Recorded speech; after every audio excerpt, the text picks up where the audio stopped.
ഏവർക്കും പുതിയൊരു അധ്യായത്തിലേക്ക് ഹാർദവമായ സ്വാഗതം.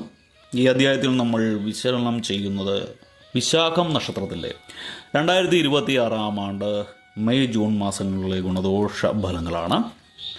ഇതിലെടുത്ത് പറയേണ്ടത്, വിശാഖം നക്ഷത്രക്കാർക്ക് ദീർഘനാളായിട്ട് കിട്ടുകയില്ല എന്ന് കരുതിയ പണം, അല്ലെങ്കിൽ കടം കൊടുത്താകാം, അല്ലെങ്കിൽ ലോണോ എന്തെങ്കിലുമൊക്കെ ആകാം, അപ്രതീക്ഷിതമായിട്ട് നിങ്ങൾക്ക് അത് ലഭിക്കാനുള്ള സാധ്യത കാണുന്നു.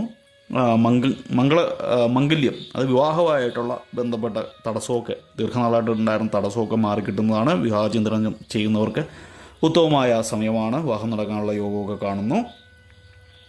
ദൂരയാത്രകൾ ചെയ്യേണ്ടതായിട്ട് വരുന്ന സമയം കൂടിയാണ് ഈ മെയ് ജൂൺ മാസം.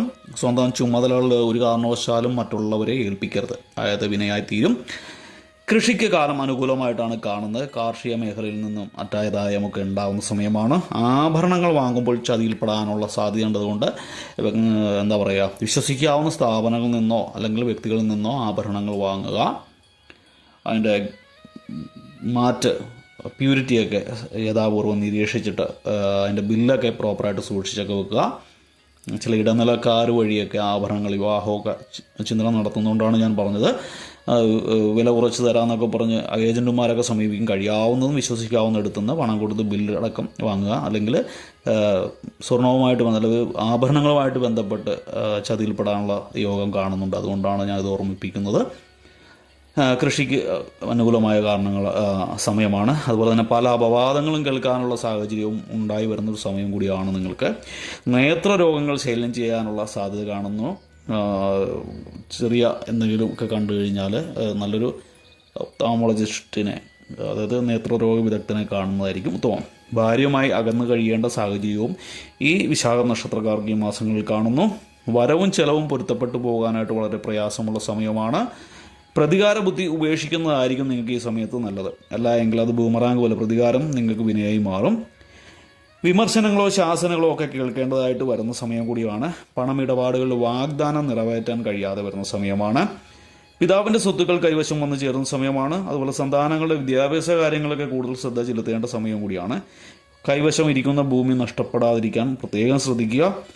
സന്താനങ്ങളുടെ തൊഴിൽ ഉന്നതി കാണുന്ന സമയമാണ്. പുതിയ സുഹൃത്ത് ബന്ധങ്ങൾ സ്ഥാപിക്കാനും സാഹചര്യങ്ങളുണ്ട്.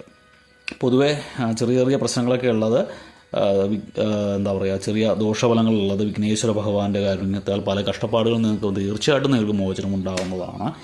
ഭഗവാന്റെ കൃപാകടാക്ഷത്തിന് പാത്രമായി തീരുന്ന സമയമാണ്. അതുകൊണ്ട് തന്നെ വെള്ളിയാഴ്ച ദിവസങ്ങളിൽ നിങ്ങൾ ഗണപതി ക്ഷേത്രം ദർശിക്കേണ്ടത് അത്യാവശ്യമാണ്. ഉറപ്പായിട്ടും നിങ്ങൾ ദർശിച്ചിരിക്കണം.